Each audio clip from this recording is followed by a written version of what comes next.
Hello, this is Dorothy Carlson. How are you doing today? Thank you for stopping by a United Voice Affects Change Right to Vote section of our website. Please take a look. I've got a bunch of history and a bunch of facts that may surprise you about voting. So let's discuss a few things, shall we? So you know that voting is a First Amendment right. If you are a U.S. citizen by birth or by naturalization, if you're over 18 years of age, and if you're not on parole for a felony, you can vote in the United States. In next year, 2024, we are having a presidential election, probably the most important election year in U.S. history, and everybody needs to get out and vote. This is very, very important, which is why I put together this website to hopefully educate and encourage voting. I go into the history of voting, including international history, such as sortition in Great Britain. The Magna Carta sortition, was in Greece.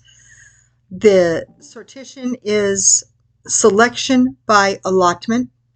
The Magna Carta, which was a document signed in 1215 by King John, securing a simple majority vote. How about the colonies? Pre-American Revolution, how did voting happen there? Generally, you had to be a white property owner, as a general rule. What about the Continental Congress, pre-American Revolution? Did you know we've had 7 black presidents under the Continental Congress before George Washington? Did you know about these guys? Take a little read. Look at their histories. So now we have the evolution of voting after 1776. So in 1868, we have the 14th Amendment, which guarantees citizenship for all individuals born in the U.S. Does that apply to everybody? In 1870, the 15th Amendment prevents the denial of the right to vote based on race, color, or previous state servitude.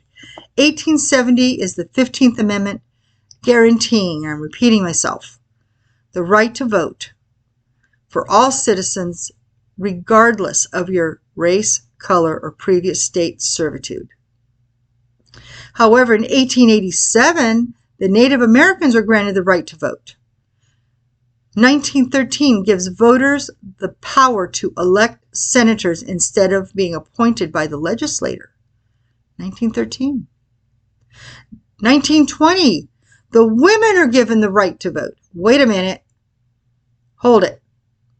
I thought the 14th Amendment of 1868 guarantees citizenship for all individuals born in the U.S. In 1870, the 15th Amendment prevents the denial of vote. Wait a second. Gender's not in there. It says color or previous state servitude. Race, color, or previous state servitude. Let's go down further. So now we have the different suffrage movements. Would you die for the right to vote? Would you die to protect the right to vote to others? So in Great Britain, Emily Wilding Davidson in 1913 at the Epsom Derby threw herself in front of King George V's horse and died on the field with the banner, Votes for Women. Several strong women defended our right to vote. And in the U.S., we got our rights in 1920. I thought we had it in 1868, 1870. Now, what about racial equality? So, following the American Revolution, some states granted free men of color the right to vote. But we needed the 15th Amendment that granted the right for all free women, all free persons in 1870. The 15th Amendment, the 14th Amendment.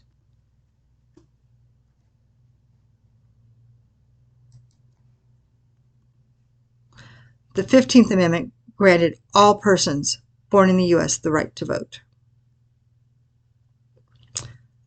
However, that didn't hold, did it?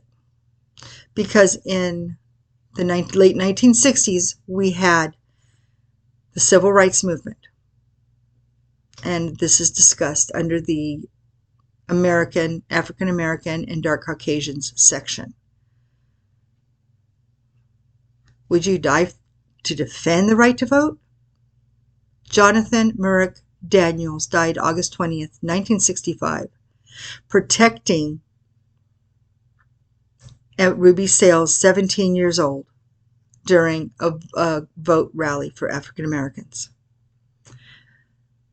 Yeah, people have died to vote. People have died protecting the right to vote. What about the Native American suffrage? I thought that all people born in the U.S. were citizens. No. 1924, the Snyder Act put a freeze on changing election practices. What are we talking about here?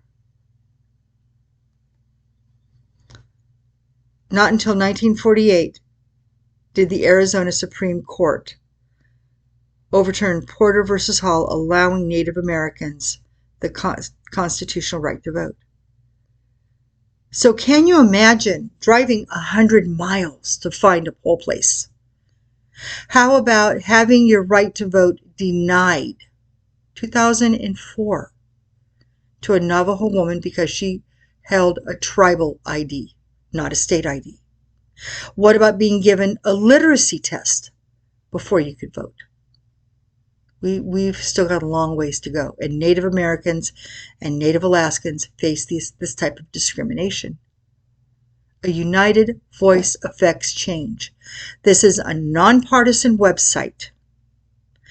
It is talking about voting, paid signature gathering, and why we need to stand up for our First Amendment rights. And though we have these laws in place, they need to be upheld.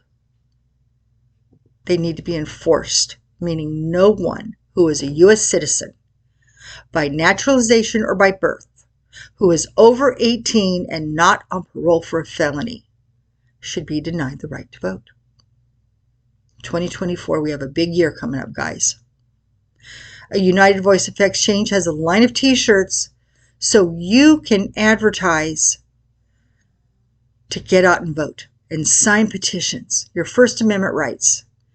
We all advertise our favorite fast food, our favorite soft drink, our favorite movie character, but does anybody speak out and advertise the right to vote? This is so important in 2024. Grab yourself a t-shirt and shout out to everybody. I'm voting. Are you with me? Thank you very much for viewing my introduction to my website page, The Right to Vote, on auvec.us. Join the movement. Stand up, empower your community, and move history. Thank you.